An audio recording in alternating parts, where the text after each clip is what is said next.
Okay, first up, Kyle Crane is back. That's right, the OG zombie slayer Kyle Crane is back. Open world survival horror, parkour, vehicles, 4-player co-op, and this time Crane can literally turn into a monster and tear enemies apart.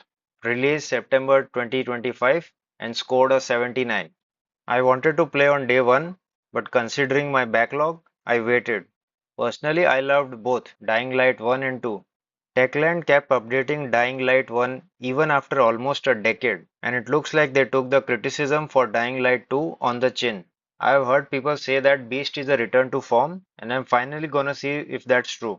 Next up is Digimon Story Time Stranger, a JRPG where you play as a secret agent who is sent back in time to prevent the collapse of the world. And your main weapons are over 450 Digimon that you can collect, raise, and evolve. Think Pokemon, but with an actual coherent story and stakes.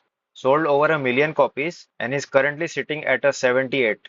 I have never played a Digimon game before, but I like getting into a new franchise completely blind. Most of my personal indie game darlings have come to me that way, with me stumbling on them during sales. And honestly, a JRPG with this much goodwill is exactly the kind of blind buy that I'm going for. Next up, we got No, I Am Not a Human. The sun is killing everyone. You're locked in a house, strangers keep knocking at night, and you need to figure out which ones are human and which ones are creatures pretending to be human. No jump scares, pure paranoia. 93% positive on Steam. Personally, I love games where the tension and paranoia is palpable. Think Papers, Please, but instead of stamping documents, you're checking people's armpits for signs that they are not human. I've had this in my cart in the winter sale alongside Look Outside. I ended up buying Look Outside at the time, but this one never left my head, and that's usually a sign.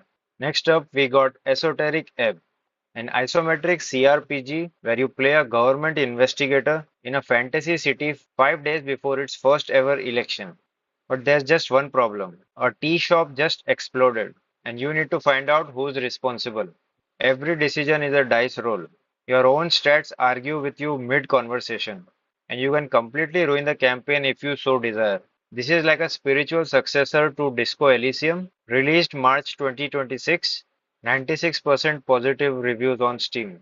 PC Gamer's headline was, and I quote, "It's only March, but I'm calling it Best RPG of 2026." And you know what? After playing the demo for about 30 hours during the Steam Next Fest, I completely agree with that assessment. I wanted to get it on day one itself, but I was in the middle of other narrative games, so I postponed it for the summer sale. I loved every second of the demo. It's Disco Elysium in a D&D RPG world with all the bells and whistles. And at a time where mainstream studios are pooping the bed when it comes to making RPGs, these games are worth their weight in gold. Next up is Tainted Grail: The Fall of Avalon, a dark first-person open-world RPG set in a dying Arthurian world where King Arthur's soul is literally living inside of you. Think Skyrim in atmosphere and Oblivion in design, except it's made by a Polish board game company. They created their own indie game studio to turn their board game into an open-world RPG. Nice. 2 years in early access, full release May 2025, and about 70 hours of content.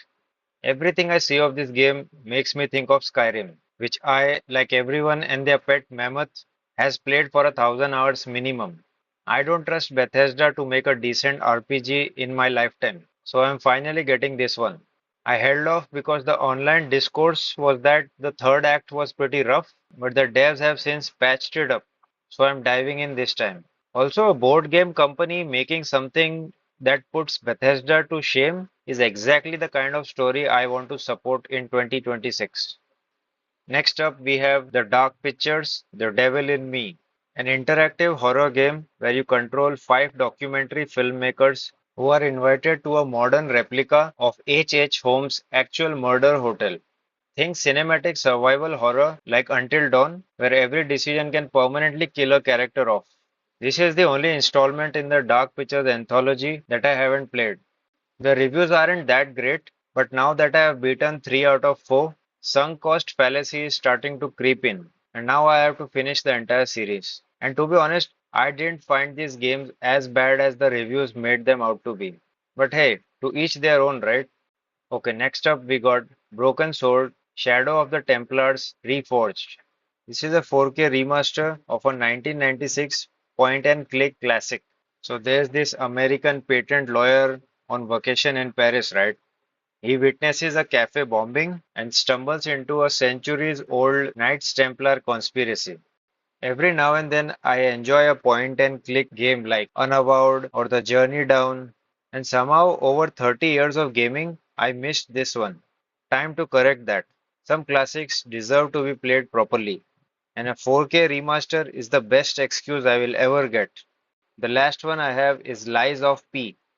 This is a Souls-like set in a dark and beautiful 19th century world where you play as Pinocchio, except everything is grimdark.